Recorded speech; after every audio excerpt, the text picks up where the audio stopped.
the keynote speaker, immediate past chancellor, Ajayi Crowther University, Professor Dapo Ashaju. A resounding, resonating round of applause for him, ladies and gentlemen, as he comes forward.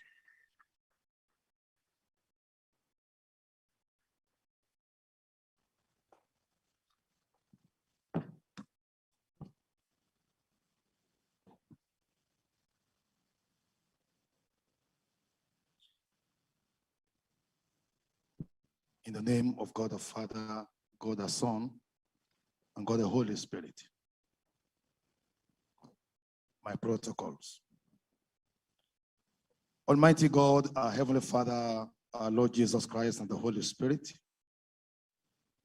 His Excellency, the Vice President of the Federal Republic of Nigeria, erudite Professor of Law, and Pastor Yemi Oshibajo, Grand Commander of the Order of Nigeria, and the Senior Advocate of Nigeria, my elder brother in personal capacity. His Excellency, the Executive Governor of this State of Excellence, Governor Babajide Sanwo-Olu, the visitor to my university, Lagos State University. My father, our father, Pastor W.F. Kumuyi, and Mama Esther Kumuyi and family members, all our fathers in God who are here gathered, prelates, primates, general overseers, men of God, the Minister for Youth and Sports, representing symbolically Federal Executive Council, all the distinguished ministers of the Deeper Life Bible Church, the book reviewer, Professor Olukoju, a fellow ex-vice chancellor, he was vice chancellor of Caleb University, all our leaders in politics and in government, and the authors of this great biography, brothers and sisters in Christ, gentlemen of the press, ladies and gentlemen. I feel most honored to have been asked to speak at this very great event of celebrating our father. And I bring greetings from my primate, the primate of the Church of Nigeria Anglican Communion, Most Reverend Henry Ndukuba. I speak on the topic, the imperative of integrity, transparency, and trust in leadership. The imperative of integrity, transparency, and trust in leadership, celebrating the life of W.F. Kumuyi, the defender of the faith. I congratulate our father upon celebrating his 80th birthday recently, and I congratulate the authors who have taken it upon themselves to document the life of one of the greatest generals the world has ever seen. My relationship with Baba has not been close, but I have been his son. I was a member of the Deeper Life Bible Church from 1979. He used to go to Ayobo when Ayobo was using canopies. And I remained a member of the Deeper Life Church in Lagos and at Ilorin. And always his books, his tapes have formed my spirituality up to today. You have many sons in the diaspora, Baba.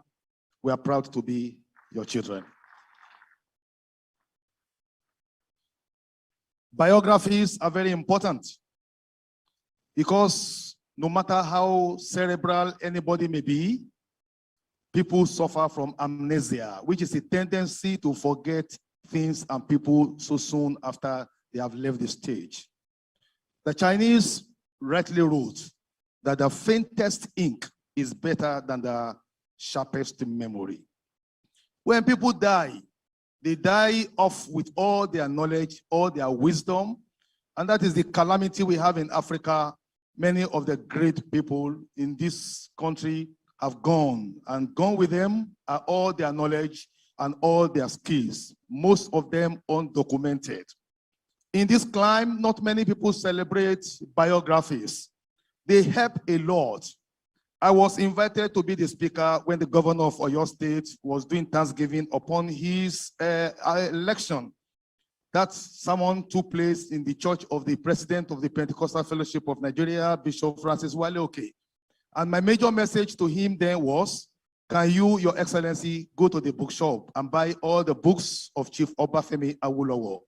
Not less than 15 of those books are available that talks about his life, which stood him out as the greatest president Nigeria never had. A man who touched lives everywhere, a man of excellence, a man of ideas, a man who was a philosopher king, a man who saw ahead, who had television in Ibadan before even the North African countries ever had. He was a man ahead of his time who touched his people. This is the importance of biography. When people are gone, we are still able to learn about their lives.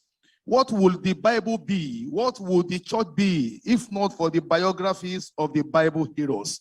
We look at their lifestyle, we learn from their mistakes, we learn from their successes, we learn their righteousness and service to God and humanity. Take your mind back to the life history of the patriarchs, Abraham, Isaac, and Jacob. Look at the prophets, Elijah, Elisha, Jeremiah, Nahum, Zechariah, and every one of them, they have their stories to tell, even Jonah. Look at the life of the Lord Jesus Christ and look at the apostles of the Lord Jesus Christ. Is it Apostle Peter? Is it Paul? Is it James? Is it Jude? We all learn from their lives, not just from their teachings. What do you learn from the lives of the martyrs who withstood persecution and at the risk of their lives, like Polycarp, they said, I have served this by God for 80 years. He has done me no wrong. I prefer to die. They were ready to lay their lives down. We learn from their martyrs. We learn from the apologies of the church. Irenaeus, Tertullian, Athanasius, St. Augustine of Hippo. Great men had passed through this Christian journey. We learn from them. We learn from the reformers like Martin Luther, like John Calvin, John Knox, every one of them. These were men who changed society, who changed the kingdom of God. We learn from the lives of missionaries who traveled on this land, who sacrificed their life, came from comfortable Europe and came here and planted the seed of Christianity. They were not charismatics, they were not Pentecostals. They had the simple gospel of Christ and they changed society.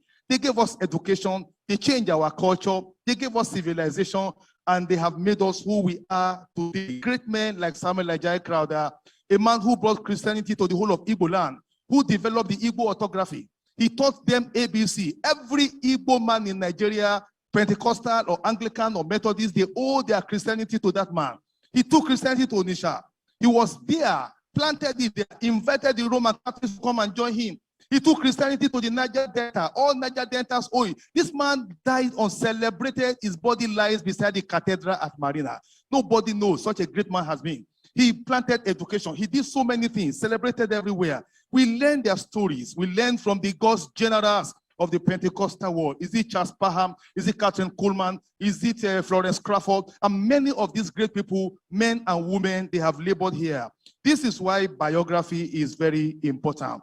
It is important that to join the list of these greats is the biography of W.F. Kumuyi, Nigeria's great God general. Definitions. Integrity talks about reputation, good one. It talks about principles, talks about ethical standards, talks about strong conviction. Transparency talks about openness and accountability. Trust talks about dependability and honesty. Faith, defender simply means somebody who fights in defense of the faith. Recording in progress. We should do everything to be able to defend the faith which was once and for all delivered unto the saints. And leadership here talks about ability to lead, ability to actualize visions, ability to manage people, and ability to have the courage to be able to exercise authority. So having defined these terms, integrity, transparency, and trust are fundamental for the right behavior of leaders and the people in every society. A good name is better than silver and gold. Integrity comes from wisdom, not knowledge.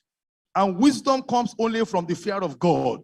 When these virtues are lost, as they appear to be in contemporary Nigeria and the world at large, is it America, is it England, everywhere, we are all hurting. then it is finished for such societies unless God intervenes. Integrity and trust are solid principles that guide human behavior and ethics. When engineers subject products or projects to the integrity test, what they are saying is they want to confirm the quality of the product, if it can withstand pressure, and if it can withstand and achieve the purpose of creating that product, like a building. Transparency makes leaders to be responsible and accountable to the public that vote them into power. Openness and accountability are essential for people to have trust in their leaders at all levels. Today, all over the world, and especially in Nigeria, most people have lost faith in their governments and the political leaders at all levels because of massive corruption, insecurity, kidnapping for ransom, massacre of innocent communities, impunity of murderers who have infiltrated the security outfits and surround communities in various parts of the country in the name of herdsmen and bandits, failure of basic infrastructure, devaluation of the Nigerian currency. I just came from the UK last week, and it is very, very surprising that the Nigerian naira is exchanging at the rate of 720 naira to a pound. We had a time when pound sterling was at par with naira. We were stronger than the dollar.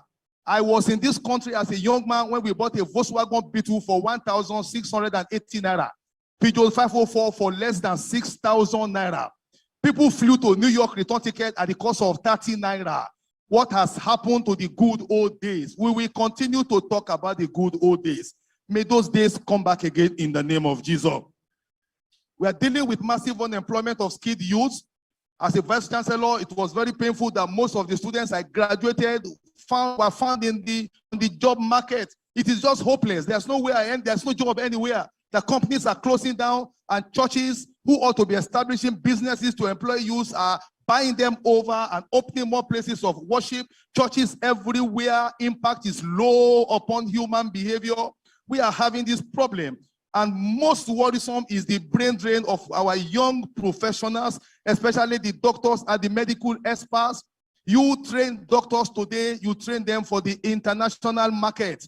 It is an unfortunate experience for a country to train its doctors with the taxpayers' money only for them to emigrate to Canada, to England, to whatever they become over there. They are earning money for their own personal pocket. It has no benefit to the country. The country that trained them cannot benefit from them. And so our engineers are going, doctors are going, specialists are going. It is woe to a country that we allow the best of our brains to live. We are dealing now not just with the export of these professionals, but they are dealing with poverty, dealing with inflation, dealing with the dominance of the executive arm, the legislative arm, the judicial arm, the educational arm, economic sectors of the society by one tribe in this country against the constitutional provision of the federal character. These maladies have affected the populace in having trust in government to protect them. Everyone is for himself, God is for us all. If people have no confidence that we can be protected again by government, they are not even sure that they can have peace and live in joy and harmony as it used to be. In summary, therefore, the people are disconnected from their government. Politicians are no longer trusted to implement promises they made during electionary campaigns. I can still remember the 5 cardinal principles of Unity Party of Nigeria, Obafemi Awolowo. I can't remember any cardinal principle of any of the political parties today. They promise much, they do little. And it is very unfortunate. This is the matter of trust. People are disconnected from their government. And now Christians are now more vulnerable to experience persecution and attack more than ever before. See what is in Afghanistan. See how we are losing ground everywhere. And violence, which has come from one part of the country against the other, is so blind. Mahatma Gandhi said, an eye for an eye will make the whole world go blind. Martin Luther King Jr. advocated non-violent resistance. Violence is not an attractive option anywhere for any people. Why? Because violence is blind. Those that are exporting violence today, the chicken is coming home to roost.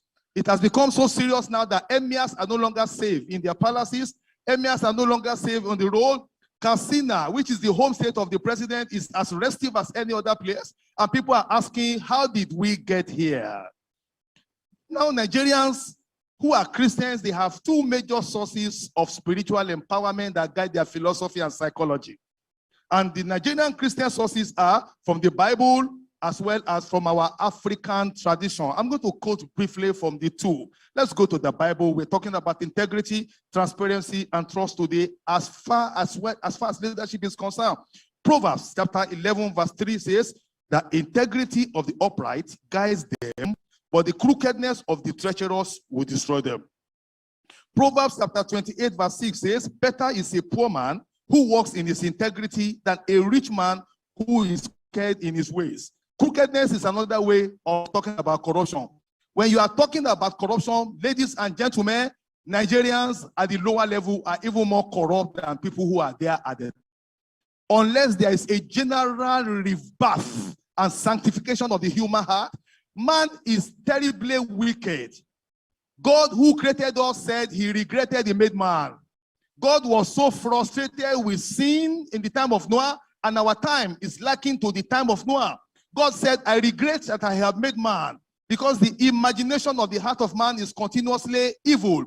God was so frustrated, he opened the windows of heaven, brought water, and wiped out the whole of humanity. If God could destroy the whole world and spare only a family of 8, and from the 3 sons of Noah, you have Shem, Japheth, and Ham. You have the Caucasians, the Mongoloids, and also the Negroid. God can do it again, and he will do it again. Not any longer with water, but with fire. So the world we have to be at edge. We are in the era of Noah. Everywhere is uncomfortable.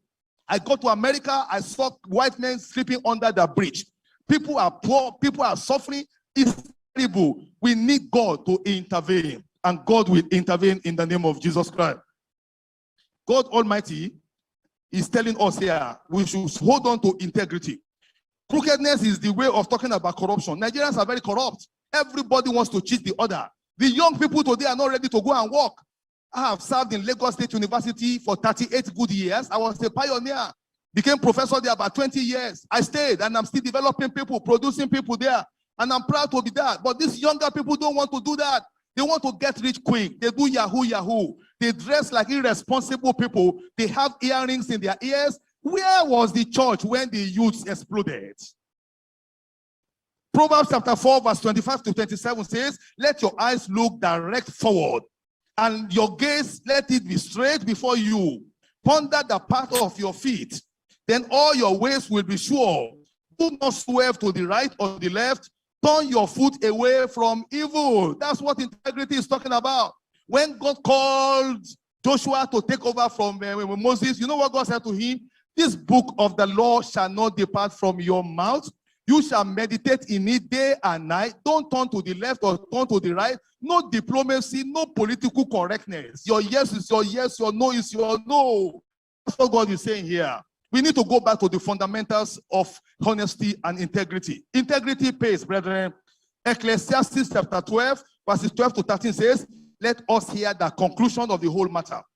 Fear God and keep his commandment. For this is the whole duty of man on earth.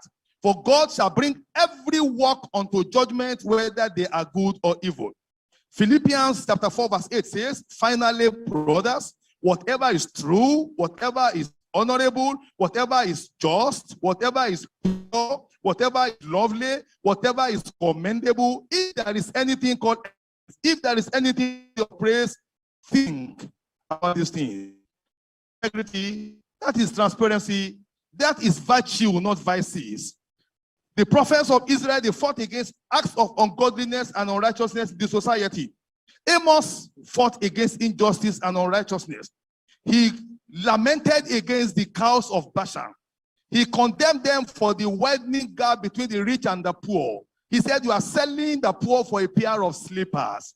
And he was talking about prostitution, talking about idolatry, talking about injustice, talking about violence. Amos was indirectly, futuristically talking about the state of Nigeria today. Elijah also took on the gauntlet, and he fought against the prophets of Baal upon Mount Carmel. He fought against Ahab and Jezebel when they murdered Naboth for his vineyard. This is a very big lesson, and I'm glad that my governor is here. Naboth was ready to die to defend his family inheritance. The Yorubas are not careful enough about their future. They are selling away all their lands and people are buying them over. They take the money and they squandered it. I built my house in Badagry 25 years ago. It occurred to me to go and visit the man from whom I bought the house. He was dead. And I saw the daughter, they were still living in the same mud house when I bought the land 25 years ago. Their condition didn't change. They've sold their land. They have no inheritance. Their children can no longer even build at home. We are losing our community. Lagos is almost taken. Where are the indigenous people? People who sell their land, they don't think about their future. We have to be wise the way we behave. Don't think about today and forget about the future. We think about the coming generation. That's the same way we have squandered the money of oil. Squandered it. Oil is a depletable resource. It's going to dry up one day. And people who are buying our oil, they are already making electric machine. When oil stops, then that's the only thing holding us together in this country. Because they go to Abuja to share money. When there's no money to share, people will come back to their senses and find a way to survive. This is a big problem. We have to go back. God does not change a system by talking to a crowd. He looks for a man. He looks for a woman. He looks for somebody who is courageous. He looks for somebody who has the fear of God. When Idiagbon came and he brought discipline, everybody queued up. Nigerians are good followers. We only need leaders who will set example. And God will give us leaders who will set examples by the grace of God. Elijah was able to stand against Ahab and Jezebel. He said, how long shall you be swerving between two opinions? If Yahweh is God, serve him. If it is bad, serve him. Let's go to Mount Carmel. The God that brings down fire is going to be our God. You know the rest of the story. Alone, he took on 400 prophets of Baal and defeated them. Where is it in the Bible that one shall chase 1,000 and two shall chase 10,000? We are not weak in the church. In this country, we are not lacking in population. The deeper life can give us many millions.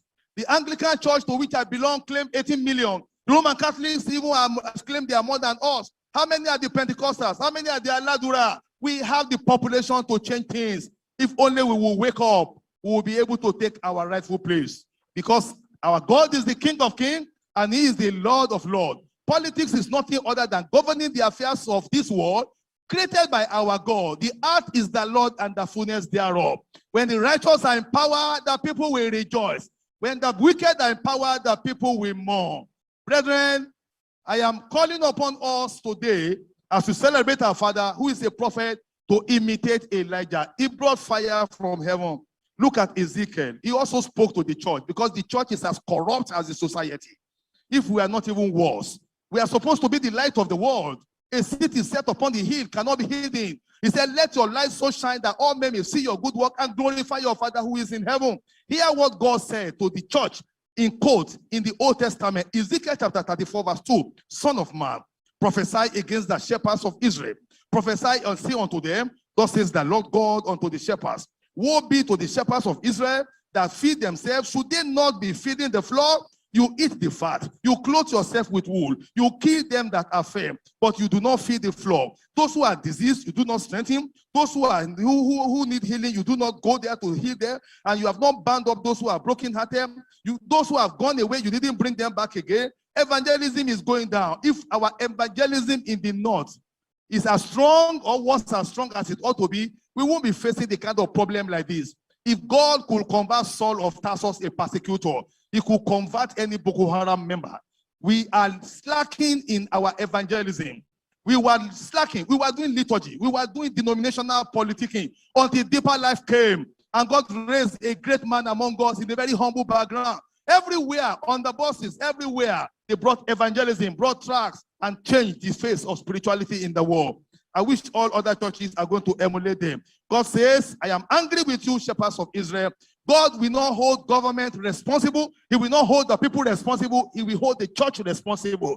Because we play a role of guiding them. Nathan could go to King David and say, this is what we have done. This is what God says. The prophets were the ones who were guiding the government. It was Samuel who anointed Saul. It was then Samuel who anointed David.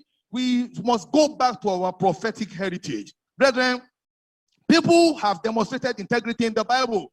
Look at Joseph, for example. He said to Potiphar, how can I do this against my God and against my master who trusted in me? Integrity. If he had done that, if he had not feared God, he would never have become a prime minister. He would never have become a prime minister. He became a prime minister at the age of 30. He died on the throne at the age of 110. For 80 good years, he was there. Look at Prophet Samuel. Who among our leaders can do what Prophet Samuel did? At the conclusive part of his ministry, hear what he said. Behold, here I am. I am transparent. Witness against me before the Lord and before his anointed. Whose ox have I taken? Whose ass have I taken? Whom have I defrauded? Whom have I oppressed? Or from whose hand have I received a bribe to blinding my eyes? And I will restore it to you. And the people of Israel said, thou hast not defrauded us, you have not oppressed us, neither have you taken anything from any man. And he said, God is witness against you on this particular matter. How many people can come out and say, here I am? Whom have I defrauded?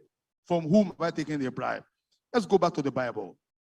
Apostle Paul, after his ministry, he said, I have fought a good fight, I have finished my course, and I have kept the faith.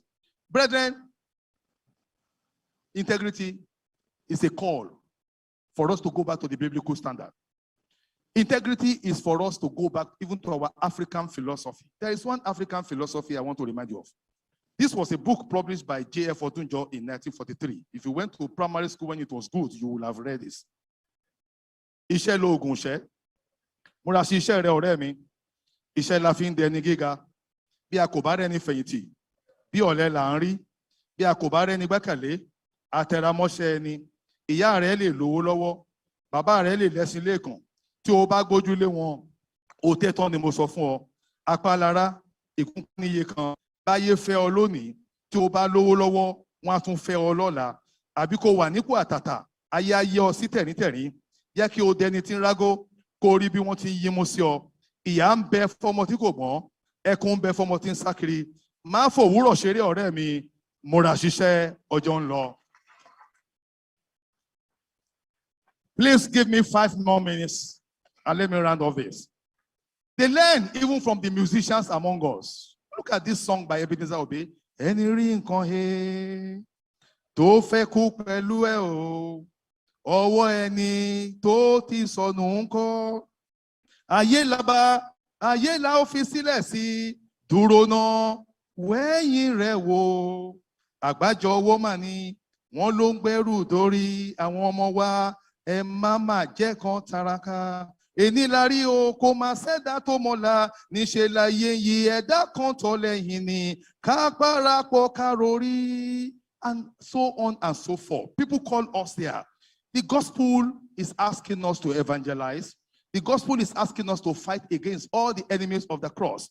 The nature of man is fighting against us. Persecution is fighting against us. Heresies are fighting against us. Other religions are fighting against us. Communism is fighting against us. Secularism is fighting against us. Philosophy is fighting against us. Paganism is fighting against us. And all sorts of evil practices are coming up today, like homosexuality, like so many other things are coming here. The church has a lot of work to do. We need to stand, brethren, to defend this Christian church. People who stood courageously. Moses said, let my people go. Joshua said, choose today who you will serve. Elijah challenged the prophets of Baal. Deborah was able to lead a battle against the enemies of Israel under Barak, and Amos was able to fight for righteousness. Esther was able to intervene at the point when the lives of all the Jews were in danger. The decree was already signed. They were to be killed by their secret agenda. But Esther was there. And God said to Esther through Mordecai, who knows if it is for a time like this that God has put you there. It is for a time like this that God has given unto us a pastor as a vice president of Nigeria. The Lord will strengthen him to be able to help us to also make the difference we require in the name of Jesus Christ. Martin Luther stood up against all the errors of the church at that time. William Wilberforce stood up against slavery. Mary Slessor stood up against killing of twins. Martin Luther King Jr., a man of the Church of the Baptist Church, stood up against black segregation in America. And the ministry of Baba Kumuyi, like an apostle Paul, he has risen up as an apostle of our time. Paul was a persecutor converted. Our dear father was a man who had been called from God by God right from childhood.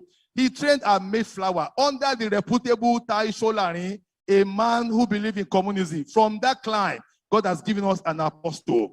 After the order of the missionaries and the Pentecostal generals, God has brought this man from campus evangelism, from Unilag. He started like a mustard seed, and today he is the leader of the Pentecostal arm of the branch called the Holiness Movement of the Pentecostal Church. That is the classical movement there.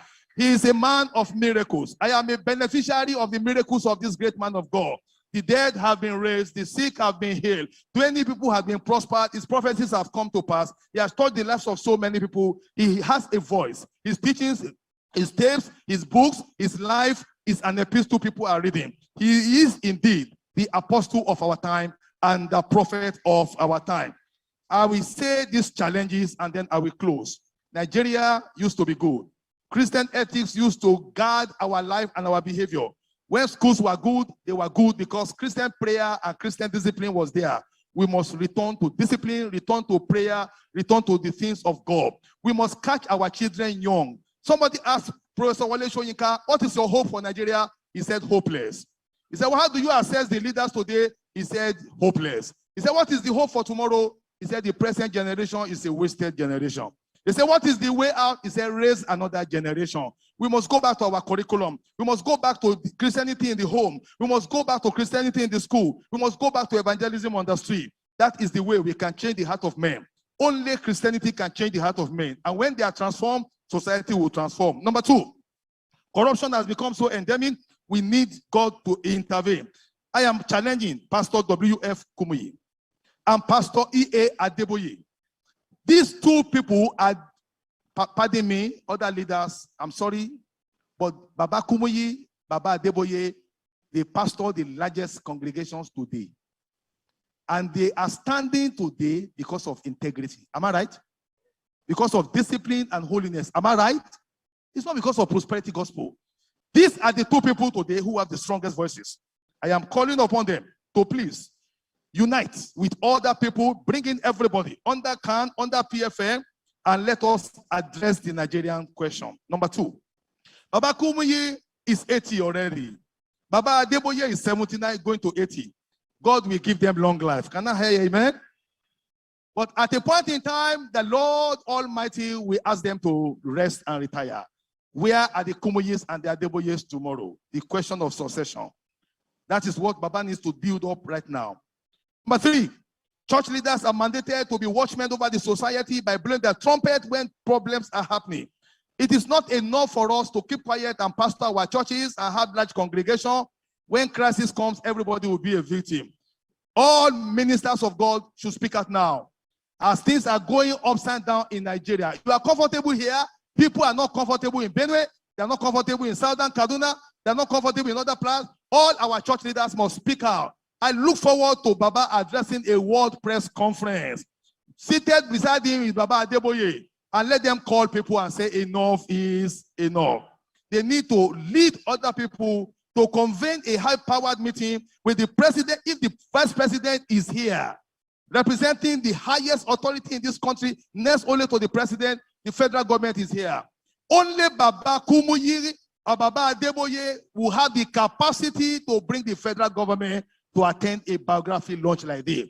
Let Baba and all other leaders and primates and prelates of the Methodist Church, let them sit down with the government of this country and say, let us sit down at the round table and let us guide you as a prophet. Let's get out of this problem. There's a quagmire. People are hopeless. People can't travel. People are in fear. People are losing faith in God. People are going to other religion. That must not be. Baba, you need to do this for us as a watchman over the society. You need to meet with them. You need to call for a meeting of the states, former past heads of states of this country, call the former judges and let everybody sit down in the legislative arm and let us look at this country and solve the problem. We don't know the answer, but God will reveal to you, Baba, the solution in the name of Jesus Christ. If Baba Kumuyi says, everybody come, I want to meet with you, they will listen to you, sir. Your voice is what we are looking for, and God will help you to be that voice indeed in Jesus' name. Brethren, the church must be the light. We must not do what others do. We must have integrity wherever we are. We are all agents of God. Dear Father, Pastor W.F. Kumuyi, Mama Kumuyi, all our fathers in God, rulers in government, brothers and sisters, ladies and gentlemen, I join you in congratulating our dear father, our dear mentor, on his recent attainment of the age of 80. And we are asking, as God has made him a defender of the Christian faith today, Baba, even at old age, he will be able to rise up and he will be able to take his position again. Not over deeper life, but over the entire body of Christ. Baba, don't forget, God called Moses at the age of 80. Your ministry has just begun. In the name of the Father, name of the Son, and name of the Holy Spirit. Your Excellencies, very distinguished ladies and gentlemen, the keynote speaker, Professor Dapo Ashaju, immediate past Vice Chancellor, Ajayi Crowther University. Musical interlude.